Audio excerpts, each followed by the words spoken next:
सद्गुरुदेव भगवान की जय। श्री सीताराम सरकार की जय।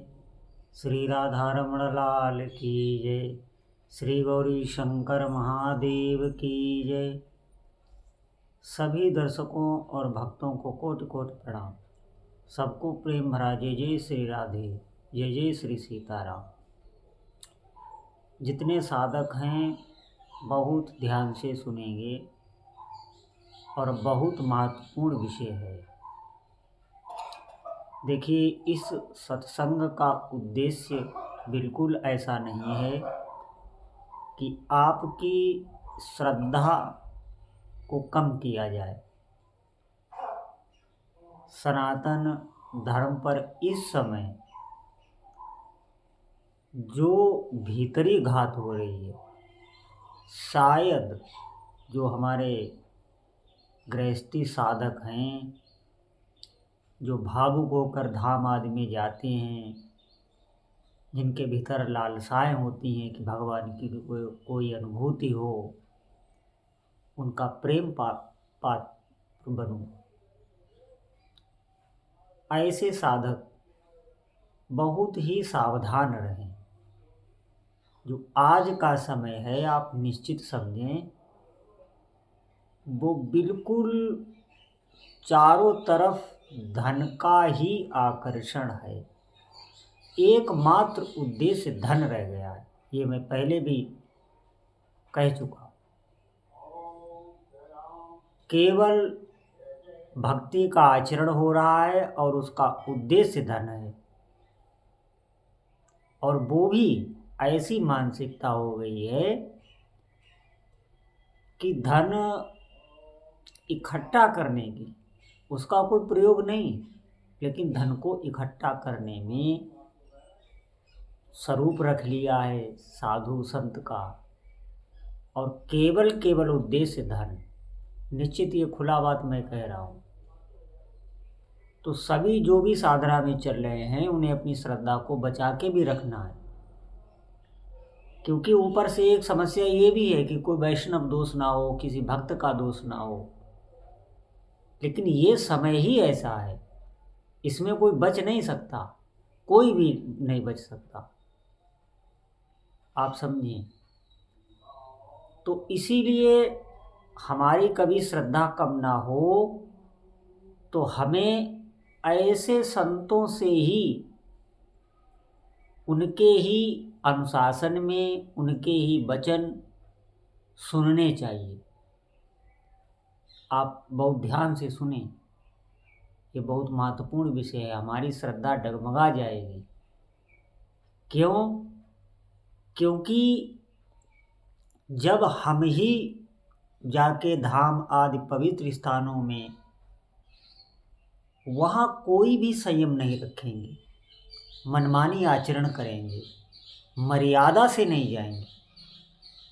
मर्यादित हमें वस्त्र पहन के जाना चाहिए, श्रृंगार आदि करके नहीं जाना चाहिए। आप समझें। और वहाँ पर तप करने की कोशिश करनी चाहिए, भोग करने की नहीं। ये बहुत महत्वपूर्ण विषय है। और इसीलिए ऐसा होता है कि जब हम संयम में होंगे तो ये जितने भी साधु संत हैं, ये खुद संयम में हो जाएंगे, ये डरने लगेंगे, और जो पाखंडी हैं वो भागने लगेंगे। आप ध्यान दें, इससे हमारे सनातन धर्म की हानि हो रही है। इस बात को आप नहीं समझ पा रहे। थोड़े दिन में आप देखेंगे कि लोगों में एक अश्रद्धा हो जाएगी। निश्चित आप इस बात को नोट कर लें कि किसी संत ने ये बात कही थी। आप कुछ समय बाद, आज से 40, 50, 100 साल बाद देखेंगे कि लोगों में घोर अश्रद्धा हो जाएगी। ये है तो कलयुग की ही चाल, क्योंकि ऐसा होगा तभी धर्म का पतन होता है। लेकिन अभी जो समय चल रहा है उसमें बड़ा सावधान होकर चलना चाहिए। वही साधक बच पाएगा जो नाम का आश्रय लेगा और अच्छे महापुरुषों से जुड़ेगा। वैसे हमने अभी तक जहाँ तक अपना बुद्धि से शरीर से जितना दौड़ पाए हैं, उसमें और भी कई गुप्त संत हैं, लेकिन हमारे पूज्य प्रेमानंद की वाणी, हमारे पूज्य मलुक पीठ वाले महाराज जी की वाणी, पूज्य श्री विनोद बाबा की वाणी, पूज्य श्री रमण रेती वाले महाराज की वाणी, पूज्य श्री रमेश बाबा की वाणी, पूज्य श्री गौरीलाल कुंज वाले महाराज की वाणी, और भी कई महापुरुष हैं। तो इन महापुरुषों के वचनों के अनुसार ही हमें चलना चाहिए, इनके पीछे ही लग लेना चाहिए। खुले शब्दों में आप समझें,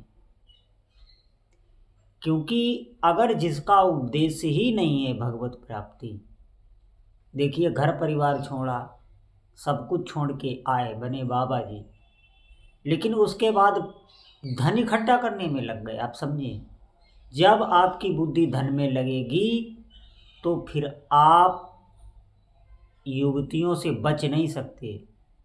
धन का ये काम है कि वो बुद्धि को निश्चित मलिन करेगा और आपको कामुक बना के ही छोड़ेगा। सभी दोष आ जाते हैं उसमें। अगर कोई साधु का भेष रखे और धन के आकर्षण में लग गया तो निश्चित आप समझें उसकी दुर्गति तो है ही, अपना तो वो नरक जाएगा, अपने कुटुंब खानदान को लेके भी वो नरक जाता है। खैर, आप लोगों को ये दर्शन नहीं करना, क्योंकि यहाँ पे बड़ा सोच विचार के बोलना पड़ता है, क्योंकि इसमें अपराध भी बनता है। आप अगर सबको ऐसा हमारी बात सुन के देखने लग जाएंगे तो आपको अपराध होने लगेंगे, आपकी भक्ति बाधित होने लगेगी। ये बात सिर्फ समझाने की है कि कहाँ हमें जाना चाहिए, दूर से ही प्रणाम करना चाहिए और खुद तप करना चाहिए, खुद ग्रंथों को पढ़ना चाहिए। ये ग्रंथ ही हमारे गुरु हैं। आप खुद रामचरितमानस पढ़िए, भगवत गीता खुद पढ़िए, श्रीमद् भागवत खुद पढ़िए, खुद ज्ञान अर्जित कीजिए, आपके सब समझ में आ जाएगा। और अधिक से अधिक नाम जप कीजिए, भगवान का ही आप आश्रय लें। हमारी बात को आप समझें, नहीं तो श्रद्धा नष्ट हो जाएगी। जो धाम आदि में हमारी श्रद्धा बनी हुई है, हम कल्पना कर कर जो सोचते हैं, फिर जब आप जाएंगे तो आपको श्रद्धा हो जाएगी, निश्चित आप समझें। ऐसे लोगों के आचरण देख के कि बाहर से कुछ और है, भीतर कुछ और है, ये सब देख के आपको निश्चित श्रद्धा हो जाएगी। तो इसीलिए हम दूर ही रहें और भगवान का अधिक से अधिक भजन करें, अपनी श्रद्धा को खुद बचाएं और अपने धर्म को बचाएं। अधिक से अधिक नाम का ही आश्रय लें, क्योंकि नाम से ही आपकी बुद्धि इतनी विवेकमती हो जाएगी कि आपको कोई फंसा नहीं सकता। केवल एक नाम भगवान गरज रहे हैं, आप समझिए। संतों का, अच्छे संतों का आश्रय लें, उनका सत्संग अवश्य ही सुने, क्योंकि वो युक्ति पूर्वक, तर्क पूर्वक ऐसी बातें, वो पहुँचे हुए संत हैं, बताते हैं जिनसे आपका मार्ग प्रशस्त होगा। और नाम का ही आश्रय लें, एकमात्र नाम, अधिक से अधिक नाम जपें तो आपका जीवन खुद संयम में होने लगेगा, पवित्र होने लगेगा। और किसी भी तीर्थ स्थल पर जाएं, बहुत ही सावधानी से रहें। तो जितने भी साधक सुन रहे हैं वो आज से ही अधिक से अधिक भगवान का नाम जप करें।